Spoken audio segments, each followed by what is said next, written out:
한 일주, 지난주, 지지난주부터 입안에 이 오돌도돌한 것이 막 곳곳에 일어나고 입 전체가 마치 이 떫은 감을 먹은 것처럼 막 아리고 텁텁하더니만 이 지난주 중에는 이 혀끝이 다 갈라져서 이 말하는 게, 이 발음하는 게 너무 힘들고 음식 먹기도 특히 매운 걸 먹었더니 거의 뭐 입에서 불이 나는 것 같아서 영 불편했었습니다. 약국에 갔더니 제일 좋은 약은 그 약사분께서 제일 좋은 약은 선생님 그냥 잘 먹고 잘 자고 잘 쉬면 됩니다 하면서 정 원하시면 조금 도움이 될 만한 약인데 한번 드셔보시라고 하나 추천해 주셔서 사서 먹었습니다. 제가 나라 걱정하면서 기도하느라고 그랬던 걸까요? 지금은 많이 괜찮아졌습니다. 그러면서 이 시간을 지나면서 또 한번 생각하게 됩니다. 하나님께서 창조해 주신 우리 몸이 얼마나 신비하고 놀라운지, 온 우주 만물을 신묘막측하게 지으셨다라는 이 시편 기자의 고백이 무슨 의미인지를 다시 한번 깨닫게 됩니다. 그래서 제가 세상에 제일 이해 안 되는 것 중에 하나가 우리 의사 선생님들이 예수님을 믿지 않는 것.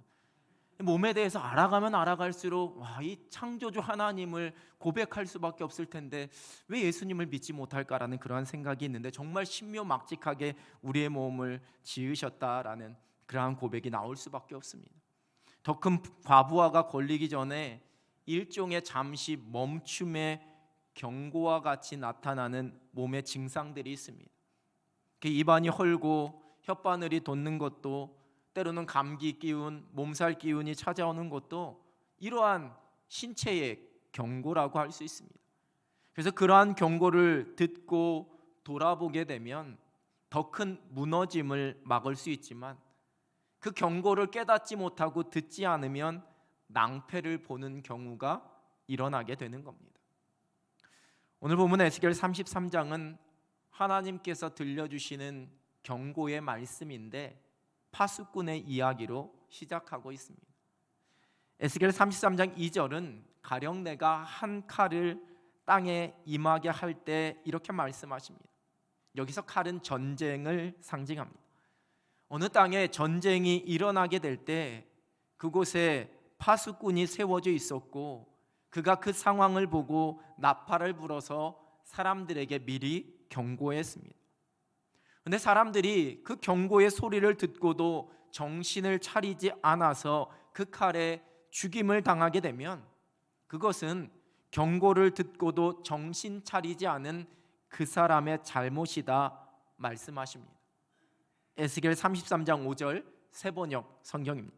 그는 나팔 소리를 듣고서도 그 경고를 무시하였으니 죽어도 자기 탓인 것이다. 그러나 파수꾼의 나팔 소리를 듣고서 경고를 받아들인 사람은 자기의 목숨을 건질 것이다. 그런데 만약에 그 파수꾼이, 그 적군이 가까이 오는 것을 보고도 나팔을 불지 않아서 백성들이 그 경고를 받지 못해서 죽게 된다면, 그 죽은 사람은 자신의 죄 때문에 죽은 것이지만 또한 그것은 그 파수꾼이 나팔을 불지 않았기 때문이기에 그 파수꾼에게도 잘못이 있다라고 말씀하십니다. 그리고 오늘 읽은 본문의 말씀이 이어집니다. 하나님께서는 에스겔 선지자를 이스라엘 민족의 파수꾼으로 세우셨다 말씀하십니다. 그리고 그에게 사명을 주십니다. 본문 7절입니다. 인자야, 내가 너를 이스라엘 족속의 파수꾼으로 삼음이 이와 같으니라. 그런즉 너는 내 입의 말을 듣고 나를 대신하여 그들에게 경고할지어다. 앞에서 말씀하신 파수꾼이 말 그대로 그 나라의 국경에서 나라를 경비하고 그 적의 동태를 살피는, 그래서 위급시에 나팔을 불어야지만 되는 사람이라면, 하나님께서 지금 에스겔에게 주신 사명은 하나님의 말씀, 구원과 심판에 관한 하나님의 계획과 그 약속, 그 은혜와 그 경고를 이스라엘 백성에게 선포해야 하는 영적인 파수꾼의 사명이었습니다. 영적인 파수꾼인 에스겔이 하나님께서 악인은 반드시 죽을 것이다 라고 말씀하셨음에도 그 악인들을 향하여서 그 악한 길을 버리고 떠나도록 경고하지 않는다면 그 악인들은 자신의 죄로 말미암아 죽을 것이지만 그 하나님의 경고를 전하지 않은 그 에스겔의 손에서 그 피를 찾으시겠다 말씀하십니다. 그러나 에스겔이 그 악인에게 돌이켜 죄의 길에서 떠나라고 경고하였음에도 불구하고 그들이 그 죄의 길에서 떠나지 않으면 그 악인만 자신의 죄로 인해 죽게 될 것이요 에스겔은 그 생명을 보전하게 될 것이다, 이렇게 말씀하십니다. 제가 오래전에 청년 사역을 오랫동안 할 때 그 청년들과 함께 만나서 이런저런 이야기를 하게 되면 교역자인 저에게 했던 그 청년들의 단골 질문들 몇 가지가 있습니다. 믿음의 사람들의 술과 담배에 관한 질문, 또 주일 성수에 관한 질문, 또 11조 헌금에 관한 질문 등이었는데요. 그리고 그러한 단골 질문 중에 하나가 과연 복음을 들을 기회조차 없었던 세종대왕과 이순신 장군은 천국에 갔을까요? 라는 질문이었습니다. 여러분은 어떻게 대답하시겠는지요? 여러분, 우리나라 국민들이 가장 존경하는 역사적 인물 1, 2위를 다투시는 분들입니다. 애국심과 인간적인 감정으로는 어떻게 대답해야 할까요? 그런데 성경에서 말씀하시는 것을 근거로 하면 여러분 어떻게 대답해야 할까요? 저는 일단 이런 질문을 받으면 먼저 다시 묻습니다. 너는, 형제님은, 자매님은 어떻게 생각하는데요? 그럼 대부분은 제가 말씀드린 이 두 가지의 생각과 감정 속에서 고민을 하고 있습니다. 그럼에도 불구하고 우리의 구원은 오직 하나님의 주권이요 하나님께서 말씀해 주신 말씀대로입니다. 예수 그리스도를 믿는 것만이 우리의 구원이다라는 이 진리의 말씀은 어느 상황, 어느 누구에게도 예외일 수 없기 때문입니다. 천국에 가면 모든 것을 다 밝히 알게 되겠지요. 그러면서 제가 꼭 해주는 이야기가 있습니다. 그분들이 지금 천국에 갔는지에 대한 고민보다 더 중요하고도 우리가 반드시 해야지만 되는 고민이 있다라는 겁니다. 지금 우리와 같은 시대를 살아가고 있는 지금의 이 시대의 사람들, 나의 이웃들, 나와 함께 이 땅에서 살아가는 사람들, 우리나라 사람일 수도 있고 또한 저 세계 어느 나라 사람이든지 간에 그 중에도 이순신 장군이나 세종대왕처럼 복음을 들을 그 기회조차 얻지 못한 사람들, 그렇게 죽어가는 사람들이 여전히 많이 있다라는 사실입니다. 그리고 그들을 위해서 지금 우리가 할 수 있는 일, 우리가 마땅히 해야만 하는 일들에 대해서 고민하는 것이 하나님이 기뻐하시는 모습이다라는 그러한 도전을 해주곤 했습니다. 그것이 바로 영적인 파수꾼들에게 주어진 사명입니다. 여러분, 오늘 본문 8절 세번역 성경은 이렇게 번역합니다. 내가 악인에게 말하기를 너는 반드시 죽을 것이다 하였는데도 내가 그 악인에게 말하여 그가 악한 길을 버리고 떠나도록 경고하지 않으면 그 악인은 자신의 죄가 있어서 죽을 것이지만 그 사람이 죽은 책임은 내가 너에게 묻겠다. 책임은 내가 너에게 묻겠다. 영적인 파수꾼에게 주어진 그 책임을 온전히 감당하지 못한 것이기 때문에, 그래서 그들이 돌이킬 수 있는 기회조차 얻지 못한 것이기 때문에 그 악인이야 자신의 죄로 인해 죽는 것과 별개로 그 사명을 감당하지 못한 그 책임을 영적인 파수꾼인 에스겔에게, 하나님의 백성들에게 물으시겠다라는 말씀입니다. 세계 여러 곳에서 선교 사역을 감당하시다가 현재는 미얀마에서 선교하고 계시는 이은상 선교사님이 계십니다. 여자 선교사님이신데요, 함께 평생 동역하고 사역하셨던 남편 황희철 목사님을 암으로 먼저 하늘나라로 떠나보내시고 난 뒤에도 여전히 선교사로서의 삶을 살아가고 계십니다. 병상에 있었던 그 남편 목사님은 혹여 자신이 먼저 죽더라도 지금껏 해오던 이 선교 사역은 멈추지 말고 계속해 나가야 된다라고 말씀하셨다고 합니다. 이 선교사님은 하나님께서 자신에게 너는 선교사가 없고 복음이 들어가지 않는 오지에 가서 복음을 전해라 라는 사명을 주셨다라고 그렇게 고백합니다. 선교사님이 자신의 사역과 믿음의 고백을 담아 쓰신 책이 한 권 있습니다. 제목이 너 뭐하다 왔니? 입니다. 너 뭐하다 왔니? 왜 이런 제목인지 짐작이 되시지요? 책에서 이렇게 쓰고 있습니다. 주님이 먼저 가신 십자가의 길, 우리가 가야 할 그 길 끝에서 주님이 너 뭐하다 왔니? 라고 물어보신다면 기쁘게 대답할 말을 준비하며 살아가기를 기도한다. 바울이 복음을 전함으로 세워진 고린도 교회에는 크고 작은 논쟁과 문제들이 끊어지지가 않았습니다. 그래서 바울은 총 3번에 걸쳐서 이 고린도 교회에 편지를 보내 하나님의 말씀을 전했고 그중 2개의 편지가 고린도전서와 고린도후서입니다. 그러한 고린도 교회에서 일어났었던 논쟁 중에 하나가 바울의 사도의 자격이 있는지에 관한 사도권에 대한 논쟁이었습니다.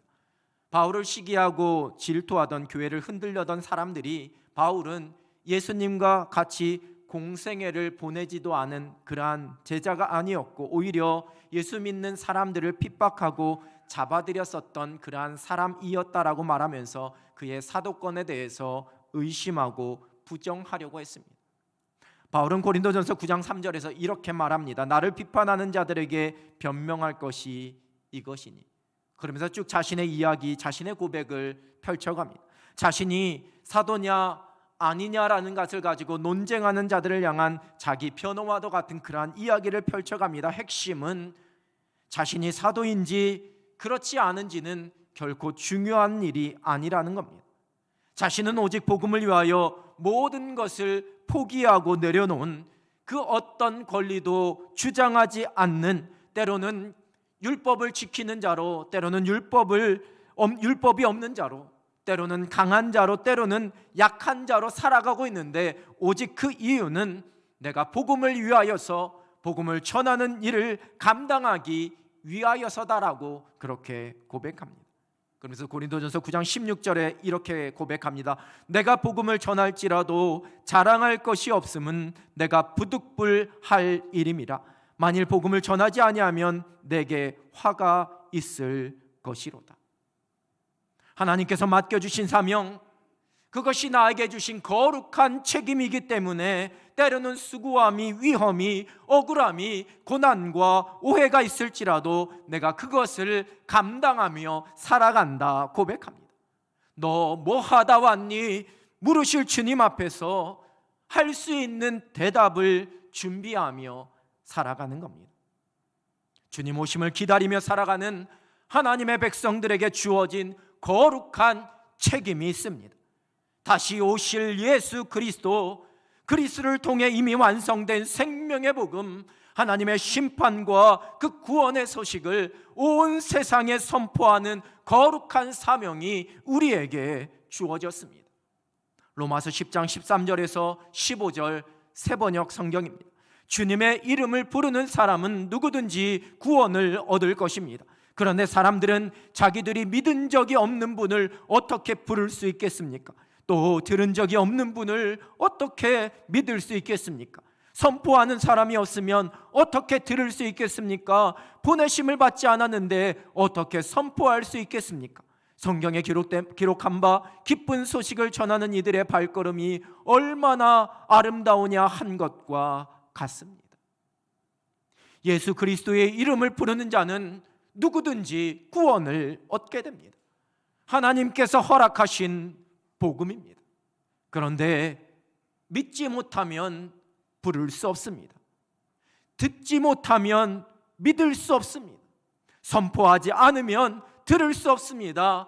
보내심을 받지 않으면 선포할 수 없습니다. 하나님께서 보내셔서 선포하게 하셔야지만 그 선포된 복음을 듣고 믿음으로 예수 그리스도의 이름을 불러 구원을 얻을 수가 있는 것입니다. 하나님께서 이 땅에 영적인 파수꾼을 세우신 이유입니다. 선포하고 전하는 것이 파수꾼에게 주어진 거룩한 책임입니다. 예수 그리스도께서 이 땅에 오신 복된 소식과 우리를 위해 다시 오실 예수 그리스도의 약속을 가지고 살아가는 저와 여러분에게 주어진 파수꾼의 사명이 있습니다. 우리가 우리의 가정에서 영적인 파수꾼으로 살아갑니다. 우리의 자녀들에게 믿음의 모델이 되는 것입니다. 예수 그리스도 생명의 복음을, 하나님의 말씀을 우리의 삶으로 보여주고 우리의 삶으로 가르치고 우리의 입술로 가르칩니다.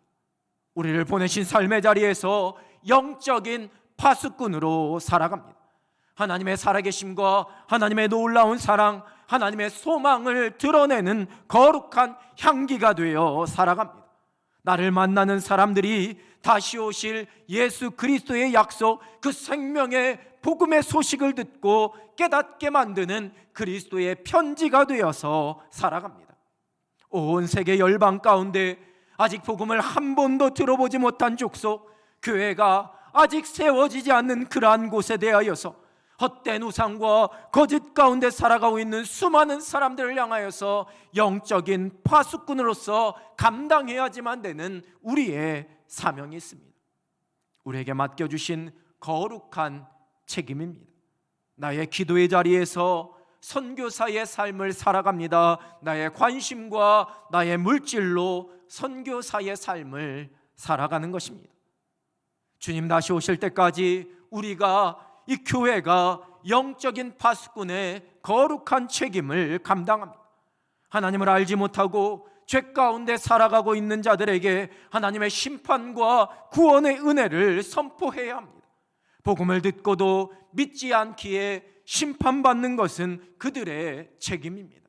그러나 복음을 듣지 못해서 자신의 죄를 깨달을 기회조차 얻지 못한다면 먼저 된 자로 부름받은 파수꾼으로 세움받은 우리 그리스도인들, 거룩한 구원의 방주인 교회의 책임입니다.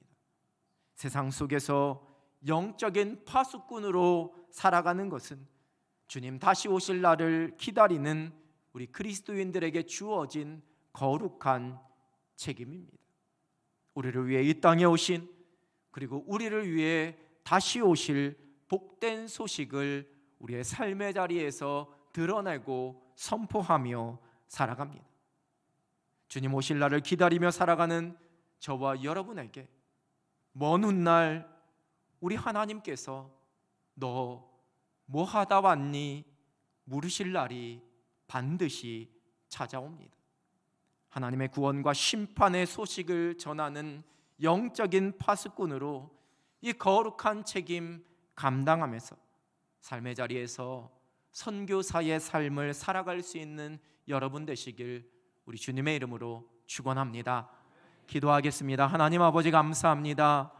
우리를 먼저 된 자로 그리스도의 십자가의 복음 안에서 하나님의 거룩한 백성, 하나님의 자녀로 불러주시고 우리에게 영적인 파수꾼으로서의 거룩한 책임을 맡겨주시니 하나님 감사합니다. 이 책임 감당하며 이 사명 감당하며 이 땅에서 살아가게 하여 주시고 우리의 삶의 자리에서 우리가 만나는 모든 사람들에게 우리를 위해 이 땅에 오신 예수 그리스도, 우리를 위해 다시 오실 예수 그리스도를 전하며 선포하며 살아가는 하늘 백성들이 되게 하여 주시옵소서. 예수 그리스도의 이름으로 기도드립니다. 아멘.